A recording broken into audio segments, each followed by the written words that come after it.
Welcome to Tales with Ghost King, your podcast for the bizarre, the weird, and the spooky. Hello, and welcome back to Tales with Ghost King. The Haunted Mine in Tarentum, Pennsylvania is a real, historic 1800s coal mine that functions as an educational museum by day and transforms into a terrifying, haunted attraction by night. The myths, legends, and lore surrounding this location are a fascinating mix of theatrical storytelling created for the Haunted Mine seasonal event and the genuine, gritty history of the Tor Ed Mine and Museum. The primary myths, legends, and realities of this unique western Pennsylvania site break down into district elements.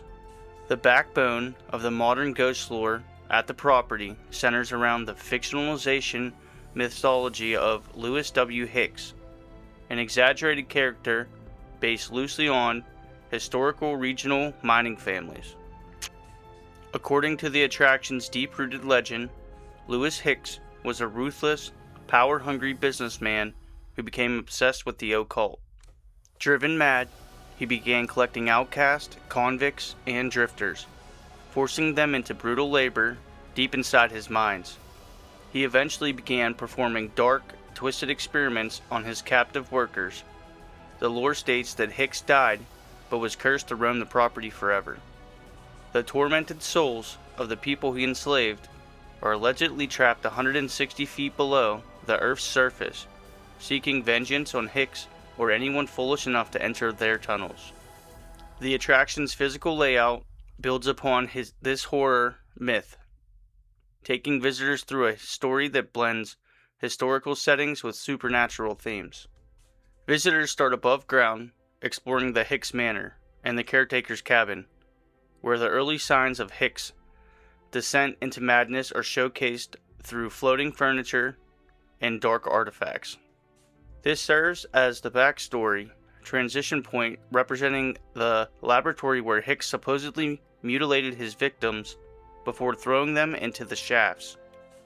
Once visitors board an authentic enclosed mine train and descend underground, the lore shifts to the deranged miners, who have been trapped in total pitch blackness for over a century, living off the cave's rats, bats, and spiders. While the ghosts and occult experiments are a theatrical fiction designed to play on natural phobias like claustrophobia and absolute darkness, the setting itself is completely authentic. The location is an actual preserved bituminous coal mine dating back to 19th century. Real miners have historically maintained the site and guided educational daytime tours sharing true war stories of the incredibly dangerous conditions, cave-ins, and hardships early miners actually faced. Adding to its spooky reputation, the authentic eerie look of the Tor Ed mine shafts was used as a primary film location for the 2009 horror movie remake of My Bloody Valentine 3D. The folklore surrounding the Neshianock mining shafts in Lawrence County, Pennsylvania blends historic reality with spooky local legends. Long before it became the busy community it is today, parts of Neshianock Township were known as Coal City or Coal Town Hill. Because the state has no official, complete maps of the old tunnels under the ground, the mystery surrounding these hidden spaces has fueled local imagination for generations. Mining started here around 1810. Over the decades, companies dug a maze of deep shafts that were eventually abandoned and forgotten. Because no one knows exactly where all the tunnels are, local sinkholes and mine openings occasionally swallow up fields, backyards, and patches of woods overnight. This constant, unpredictable shifting of the earth has given the area a reputation for being unstable and mysterious. While specific records of individual ghosts are mostly passed down through word of mouth rather than written history, the area shares the deep, classic folklore of the Pennsylvania coal region. Like many early Pennsylvania miners, those in Lawrence County brought over European superstitions about Tommyknockers. These were believed to be small, subterranean creatures or the spirits of deceased miners. Legends say they would knock on the stone walls to warn miners of impending cave-ins. If you hear a rhythmic tapping near a sinkhole or old shaft today, locals jokingly blame the knockers. A common trope across western Pennsylvania mining towns involves ghost lights, strange floating lanterns near sealed mine entrances that seem to disappear when approached. Hunters and hikers in the wooded patches of Lawrence County have occasionally claimed to hear the faint sound of iron picks hitting rock, even though the mines have been empty for over a century. Because the ground can open up without warning on rainy days, local campfire stories warn children to stay away from deep depressions in the woods. The myth claims that if you stand near a newly opened mine breach, you can hear the wind whispering the names of long-dead workers who were trapped below. The Phoenix Gold Mine in Idaho Springs, Colorado, is famous for its eerie legends involving ghostly miners, a buried witch, unresolved murders, and mystical creatures. Discovered during the 1870s gold rush, its dark history of dangerous working conditions and local violence has inspired decades of paranormal lore. Because early mining was highly dangerous, cave-ins and accidents left many miners trapped deep underground. Visitors and tour guides frequently report feeling icy chills, hearing disembodied voices, and spotting shadowy figures wandering the cold tunnels. Dutch Nails was a friendly but private miner who was tragically killed inside the mine during a violent dispute. His spirit is said to walk the specific tunnels where he worked his final shift, still guarding the mine's natural gold veins. Local lore claims that 2 men were murdered near the property during the gold rush era. Visitors often report hearing faint, inexplicable voices whispering in the shadows, believed to be the echoes of these victims. One of the mine's most unusual and dark legends involves a practitioner of black magic. According to historical tales, 2 individuals were buried directly inside the mine's steps, and one of them is rumored to have been a witch. Paranormal investigators often target this area of the mine when searching for negative or unusual energy. The mine is also heavily tied to the myth of the Tommyknockers, those small supernatural entities adapted from Cornish and Irish folklore. These creatures are described here as tiny men dressed in miniature miners' clothes who live in the shadows of the rock walls. Helpful spirits would tap on the stone walls to guide miners towards rich veins of gold or knock frantically to warn them of a looming cave-in. Miners would leave behind crumbs of food or gold as gifts to keep them happy. Malicious spirits use the same knocking sound to trick miners, intentionally leading them towards dangerous areas or structural collapses. The mine's eerie reputation is so famous that paranormal television shows, including Ghost Adventurers, have explored its tunnels to investigate these legends firsthand.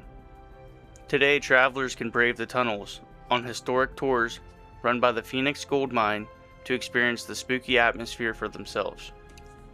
The myths and legends surrounding Cerro Gordo, frequently searched as Scalar Gordo, and the Jefferson Chimney are rooted into its blooded history as California's most violent boomtown.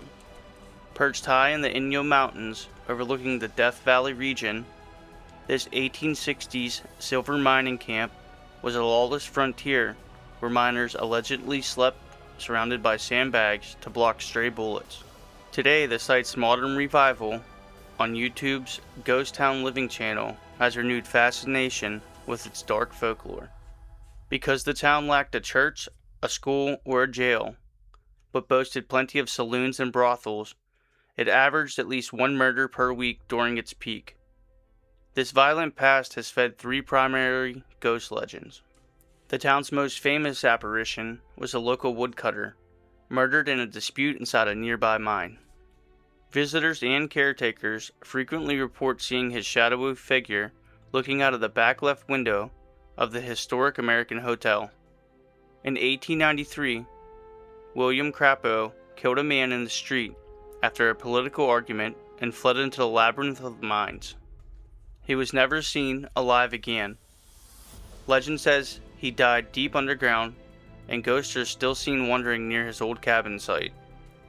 2 young children were allegedly locked in a closet during a fierce gunfight to keep them safe, only to tragically suffocate. Guests staying in the bunkhouse have claimed to hear disembodied crying and small footsteps.